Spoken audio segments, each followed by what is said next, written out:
নমস্কার। আসলে এটা হচ্ছে আমাদের পাহাড়ি ভাষায় বলা হয় যেটা মুরগির লাকসু। এটা প্রথমে চিকেন থেকে ভালো মতো ধুয়ে তারপর আপনার হচ্ছে পাহাড়ি একটা টক পাতা আছে যেটাকে বলা হয় এরকম মতো। এটাকে পাহাড়ির সঙ্গে মুরগির সাথে আপনার লবণ, তারপর আপনার আদা রসুন পেঁয়াজ মরিচ সামান্য একটু তেল আবার একটু হালকা করে একটু ওয়েস্টার সস দিয়ে আর লবণ দিয়ে আপনি প্রথমে সিদ্ধ করে নেবেন।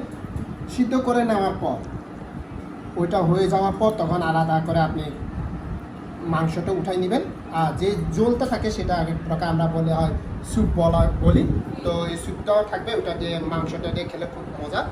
তো এই জন্য প্রথমে এরপর কী করবেন, আপনি আদা আবার হালকা সামান্য একটু আদা আপনি তারপর পেঁয়াজ এবং মরিচ এবং লবণ মিশিয়ে আপনার হচ্ছে একটু জাল যদি ভালো দেয়, জাল যদি বেশি খান তাহলে জাল দিবেন, বাড়াই দিবেন। কিন্তু জাল যত বেশি হবে এটা হচ্ছে মুরগির লাকসুতে হচ্ছে আপনার সবচেয়ে টেস্ট। এখানে এটা হচ্ছে শেষ। এখন আমরা এটা সমাপ্তি করেছি সব কিছু সবাই খেতে পারবে। ধন্যবাদ।